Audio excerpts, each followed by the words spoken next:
Davlat xavfsizlik xizmati xodimlari tomonidan bojxona idoralari bilan hamkorlikda amalga oshirilgan tezkor qidiruv tadbirlari natijasida Toshkent shahri va Toshkent viloyatida qalbaki dori ishlab chiqarish bilan shug'ullangan yashirin sex faoliyatiga chek qo'yildi.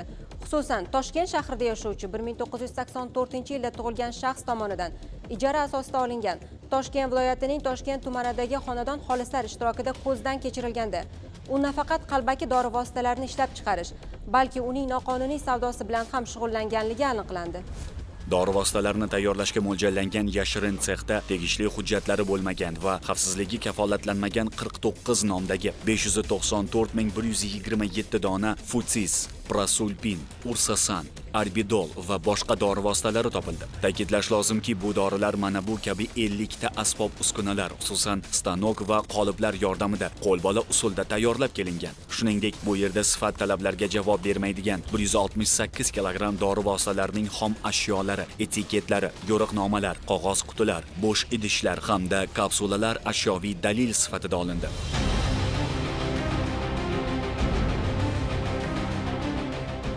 Tezkor tadbirlar davomida ushbu shaxsning Toshkent shahri Uchtepa tumanidagi yashash xonadoni ham xolislar ishtirokida ko'zdan kechirilganda 2 turdagi 28640 dona tibbiyot dori vositalari, 2 turdagi 75 dona ampula, 2 turdagi 46 dona idishda suyuqlik, 3 nomdagi 26 ta turli dori vositalarining etiketlari, nomsiz 18280 dona suppozitoriylar va ularning markalari, 1 nomdagi 40 dona kapsula, shu bilan birga turli xil nomdagi dori vositalarining bo'sh qutilari hamda 3 dona temir qoliplar borligi aniqlanib, ashyoviy dalil sifatida olindi.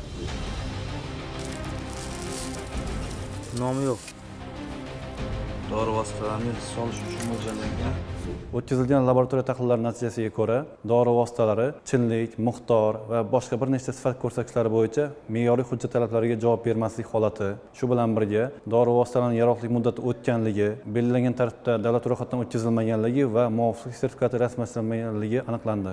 Tergovga qadar tekshiruv davomida yashirin sex tashkilotchisi dori vositalarini tayyorlash uchun kerakli xom ashyolarni internet tarmog'i orqali noma'lum shaxslardan buyurtma orqali sotib olgan. Dastlabki xulosaga ko'ra, ashyoviy dalil sifatida olingan mazkur dori vositalari va asbob uskunalarning umumiy qiymati qariyb 10 milliard so'mni tashkil qiladi. Ta'kidlash lozimki, qo'lbola usulda ishlab chiqarilgan dori vositalari Toshkent shahri va Buxoro viloyatidagi bir nechta dorixonalarga tarqatilganligi aniqlandi. Davom ettirilgan faol tadbirlar natijasida mazkur dori vositalarining savdosiga chek qo'yildi. Hozirda sex tashkilotchisiga nisbatan Jinoyat kodeksining 186-prim 3-moddasi 3-qismi A bandi bilan jinoyat ishi qo'zg'atilib, tergov harakatlari olib borilmoqda.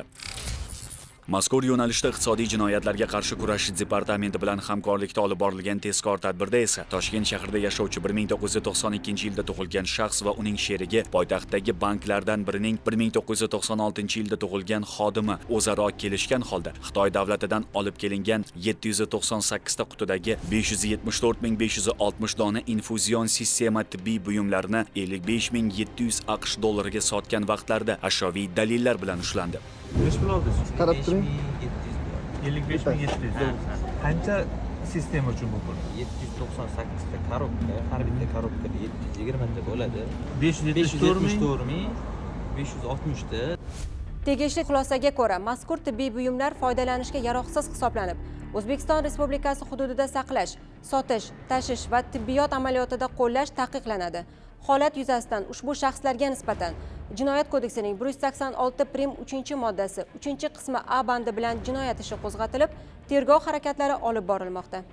O'zbekiston Respublikasining 2016-yil 4-yanvardagi dori vositalari va farmatsevtika faoliyati to'g'risidagi qonunning 4-bob 16-moddasida farmatsevtika faoliyati belgilangan tartibdagi litsenziya asosida amalga oshirilishi belgilangan. Shu o'rinda farmatsevtika faoliyati uchun litsenziya Vazirlar Mahkamasining 2022-yil 21-fevraldagi 80-son qarori bilan tasdiqlangan nizomning 28-ilovasiga muvofiq talablar bajarilgan holatda va kelishuvchi organlar ekspertlar xulosasi asosida rasmiylashtirishini ma'lum qilamiz.